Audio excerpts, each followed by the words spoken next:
So I wanted to drop this quick video in while I run off to a online meeting that I've got. Whatever hurts, the remedy is love. Let me read this poem. Everything wants to come home in us. All the dark parts and the unloved parts, the neglected and abandoned parts, the unwanted, the ugly and rejected parts. Everything we turned away from because we had to. Everything we still carry around secretly or openly. The past always knocking on the present's door, to be welcomed home into our loving embrace, into our open heart. But we turn it away again and again. No, we say, not now. I'm trying to meditate. I'm trying to heal.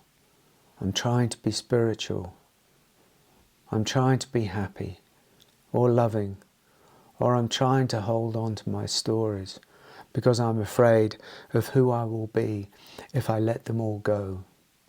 And so we turn away from the very thing that can bring us some peace.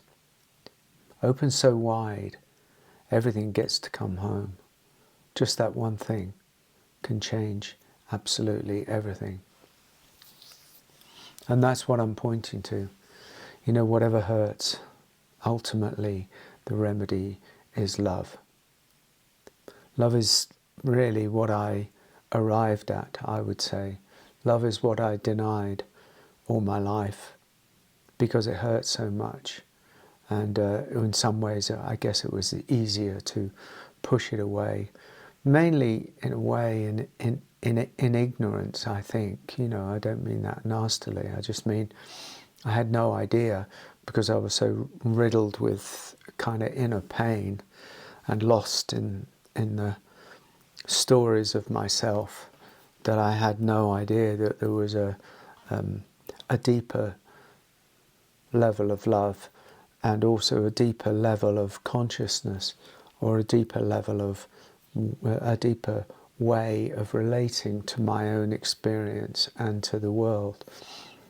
And that transpired to be an unconditional love that I somehow managed to access.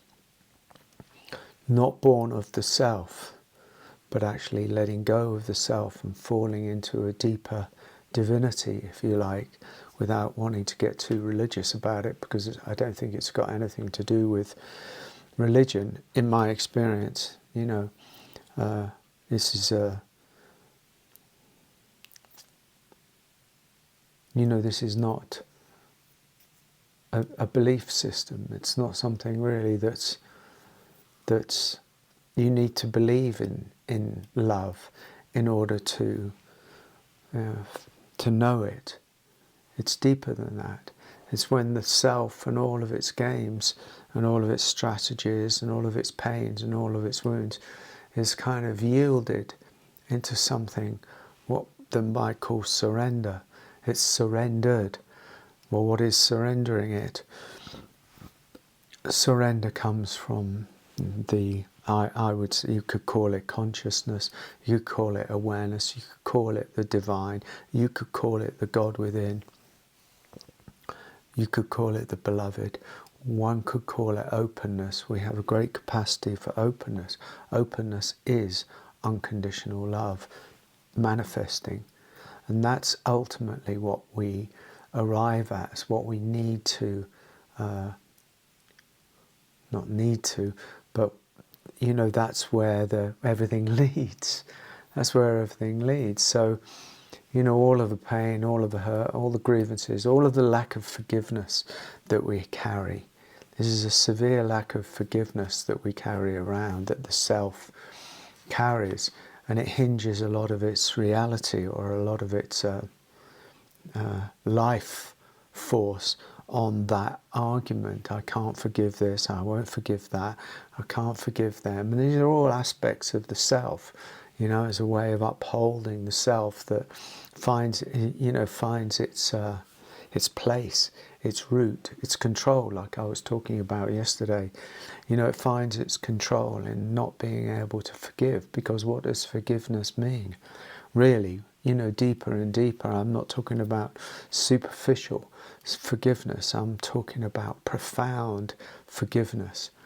Yeah, where there's almost nothing left to forgive, because we've fallen so deeply into a place of equanimity and unconditionality that there's nothing really left to forgive. And then that's a journey to get to. And there's not a place that you can fake. You know, it actually has to be a deep, visceral feeling to let go, because it's easy to say, but actually you kind of only know it when you arrive at it. You know, and the journey to get to this unconditional love means addressing, often, it means addressing the wounds that we've carried and going deeper, these sort of dual paths, really, addressing the wounds, finding out what we're still holding on to, what causes the grievances, what is it that happened to me in the past that I just can't let go of. You know, where do I not forgive myself for my feelings, all of my feelings, all of my feelings, all of my emotions, all of my hurts, wounds, pains. You don't have to justify them, but you do have to recognize them. And where can't I forgive them? Where can't I forgive, you know, the outside world? And that inquiry, which has a lot of validity, you know, has to be kind of courted and gone on, if you like, at the same time as going deeper and deeper and deeper within, through meditation, through inquiry, through softening, through relaxation, to see if we can access a deeper level of consciousness. The ocean, not the wave, the sky, not the cloud, beingness, not doingness, not the personality self, but the beingness of awareness that we are. This is our God nature. And our God nature, to court our God nature deeper and deeper and deeper as we're making the inquiry, by and by those two blend together and find ourselves falling into something deeper, an unknownness. An unknownness. We can't, you know, we can't know precisely that all these things shouldn't have happened to us. On the level of the personality, on the level of the personhood, those things shouldn't have happened to us. But you see how they end up being such a trap. It's a delicate subject. It's a delicate subject. But at some point, everything has to be welcomed home. I'm trying to keep this short. At some point, everything has to be welcomed home in us. All the dark parts, all the unloved parts.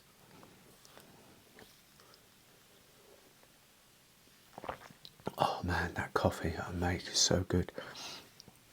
The unwanted, the ugly and rejected parts. Everything we turned away from because we had to. All of that.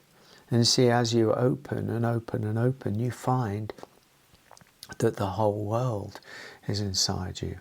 So it's not just yourself. It's not just your own neglected and abandoned, dark and unloved parts.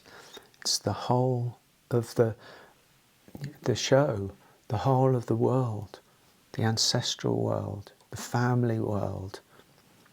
Yeah, all of the whole family comes in, the whole of society comes in, the whole of the world as we know it kind of falls into you, because actually there's no real division. And this is very profound. There's no two ways about it, but we have to start with ourselves, because we have to resolve everything that is inside, that is still held in the shadows. And we've got to stop turning away from it so much and turn around and, whatever hurts, love it. Whatever hurts, the remedy is love. Bless you.